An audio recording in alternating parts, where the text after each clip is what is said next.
Good morning student, welcome to TSN 11th class fundamental of human geography का ये 9 chapter है solar radiation and heat budget. कल मैंने heat budget start किया था स्टूडेंट, बट वो कंप्लीट नहीं हो पाया था। सो आज मैं उसे वापस रिवाइज करवा रही हूँ आपको। सो स्टार्टिंग कर दी थी हमने कि हीट बजट होता क्या है। फिगर नंबर दिया हुआ है आपको 9.2, depict the heat budget of the planet earth. Earth का जो प्लेनेट है, अर्थ जो प्लेनेट है उस पर हीट बजट का आपको पूरा एक डायग्राम दिख रहा है इसमें।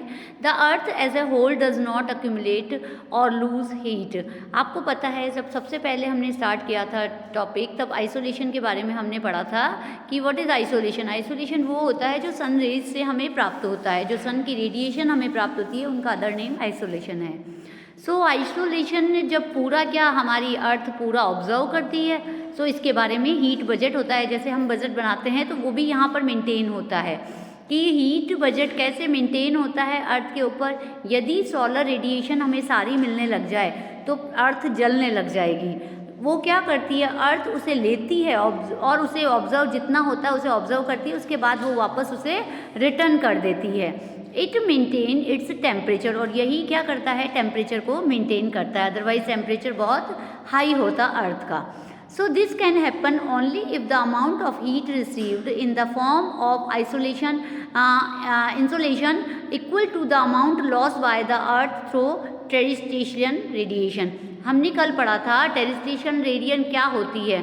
जो अर्थ पर आती है, जितनी रेडिएशन आती है उससे जितनी रिवाइज होती है, उससे रिवाइज होकर वो वापस चली जाती है। उसे अर्थ जितनी ऑब्जर्व करती है उतना ही ले पाती है, और उसके बाद वो वापस रिवाइज हो जाती है। वो एटमॉस्फेयर उसे ऑब्जर्व कर लेता है। ये कहलाता है हमारा टेरेस्ट्रियल रेडिएशन, जो उसे हम लॉन्ग वेव से भी डिस्क्राइब करते हैं। ये कब होता है, जब हमारी अर्थ के ऊपर इंसोलेशन इक्वल अमाउंट में आता है और इक्वल अमाउंट में ही अर्थ से वापस चला जाता है। Consider that the insolation received at the top of the atmosphere is 100%। आपको पता है ये यहाँ पर एक डायग्राम दिया हुआ है, इस डायग्राम को आप ध्यान से देखेंगे।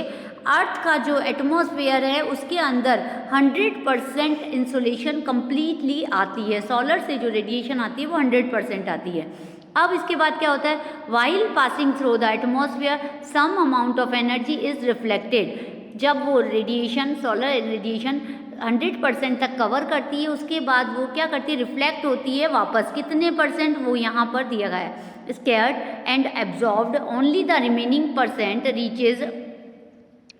रीचेज द अर्थ सरफेस रफली 35 यूनिट्स। अब यहाँ पर आप डायग्राम में अच्छी तरह से देखेंगे कि 35 यूनिट्स कैसे होते हैं। यहाँ पर 100% ऑब्जर्व हुई, इसमें से 6% तो स्कैटर्ड हो गई है और रिफ्लेक्टेड हो गई है 27% क्लाउड के द्वारा, क्लाउड तक पहुँची और क्लाउड से वापस रिफ्लेक्ट हो गई है।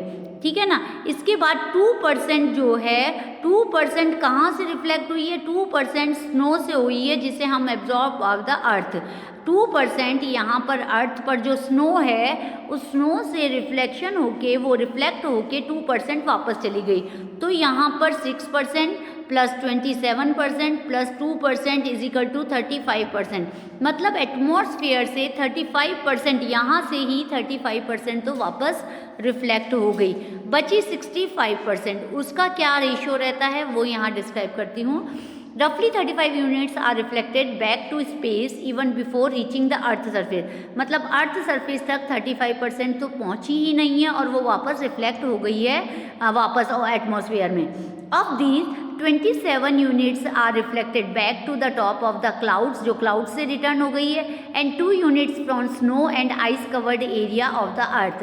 The reflected amount radiation is called abode of the earth। अब आपको पता है यहाँ से जो रिफ्लेक्ट हुई है, मतलब कि स्नो से जो रिफ्लेक्ट होके गई है 2% या 27% वो क्लाउड से, इसे बोलते हैं अबॉड ऑफ द अर्थ। अंडरलाइन कर लीजिए इसको,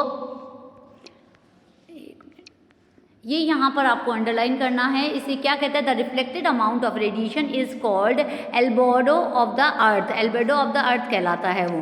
the remaining 65 units are absorbed. अब 65 यूनिट्स जो अर्थ तक पहुँची है वो कैसे ऑब्जर्व हुई है, उसमें से भी 14 units with in the atmosphere and 51 units व द अर्थ। अब देखो इसके अंदर से आप यहाँ डायग्राम में देख रहे हैं, ये जो 14% है ये इसे हम यूनिट भी बोल सकते हैं, इसे परसेंटेज की वनिस्पत यूनिट में बोला जाए ज़्यादा बेटर होगा।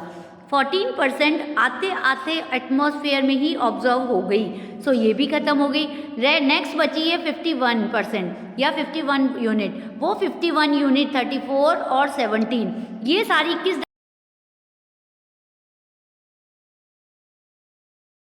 कि किस ढंग से 51 unit in the form of terrestrial radiation. Terrestrial radiation में कैसे वो वापस अर्थ तक आई, उसके बाद लॉन्ग वेव्स बन के वो वापस चली गई, तो 51% यूनिट जो थी वो वापस चली गई। 17 यूनिट्स उसके अंदर से radiate to the space directly and remaining 34 units absorb by the atmosphere. यहाँ आप स्टूडेंट, मैं वापस आपको पूरा डिटेल में समझा रही हूँ, उस डायग्राम के थ्रू देखिए आप, जो मैं यहाँ पर आपको एक्सप्लेन कर रही हूँ। मैंने आपको बताया यहाँ अर्थ से हमारे पास टोटल एटमॉस्फेयर हुआ, उसमें से 100% हमारे तक आई। 100% में से यहाँ पर 35% जो हमारी एटमॉस्फेयर से ही चली गई, वो मैं एक्सप्लेन कर चुकी आपको। इसके बाद यहाँ 14% एटमॉस्फेयर से ही डिजर्व हो गई वापस। इसके बाद हमारे पास बची टोटल 17 और 34। अब ये 17% एटमॉस्फेयर ने ऑब्जर्व करी है, ठीक है ना। इसके अंदर से हमारे जो उसने क्या किया, रेडिएशन बन के वो वापस निकल गई, बची 34 यूनिट। 34 यूनिट का ये डायग्राम आपको मैं एक्सप्लेन कर रही हूँ। 34 यूनिट में से 6 unit absorb directly by the atmosphere. जो रेडिएशन से 6% ये यूनिट है, ये डायरेक्टली ऑब्जर्व हो गई एटमॉस्फेयर में, अपने आप सीधी चली गई। इसके बाद आता है हमारे पास 9 यूनिट। 9 यूनिट क्या किया, वो कन्वेंशन और टर्बुलेंस से चली गई। जैसे 9 यूनिट थी जो वो टर्बुलेंस एंड कन्वेंशंस के द्वारा, मैंने आपको बताया था कन्वेंशन कैसे होता है पहले, वो आपका वापस रिटर्न हो गई। नेक्स्ट बची 19 यूनिट। 19 यूनिट को क्या किया गया, वो लेटेड हीट से कंडेंसेशन से वापस आई है। कंडेंसेशन मीन्स क्लाउड के रूप में निकल गई। तो ये हमारा ये जो सारा यूनिट था, ये हमारा बताया गया है कितना, 48 unit observe by the atmosphere, जिसमें से 14 यूनिट तो ये हुआ था हमारा पहले वाला, 34 यूनिट ये वाला बनाया गया है हमारा 65 यूनिट। सो हम इसे कह सकते हैं जो 17 और 48 यूनिट था उसे हम 65 यूनिट कह सकते हैं। तो मतलब कि 35 यूनिट पहले चली गई, 65 यूनिट किसी न किसी रूप में वापस ऑब्जर्व हो गई अर्थ से। सो यहाँ पर ये बताया गया है कि this balance the total of 65 unit received from the sun, वो भी चली गई। This is termed the heat budget और heat balance of the earth. Student IMPA एक क्वेश्चन जरूर बनता है इसके ऊपर, सो इसे आप कंप्लीटली अच्छी तरह से बार बार करें। This explain why the earth neither warms up and no cool down, depict the heat transfer or heat or take place। So यहाँ हम कह सकते हैं इसीलिए हमारी अर्थ ना तो ज़्यादा गर्म रहती है ना ज़्यादा ठंडी रहती है। सो यहाँ तक स्टूडेंट कंप्लीटली हीट बजट बताया। नेक्स्ट टॉपिक हमारा variation of the net heat budget and the earth surface complete करवाऊंगी। Thank you, till then keep watching.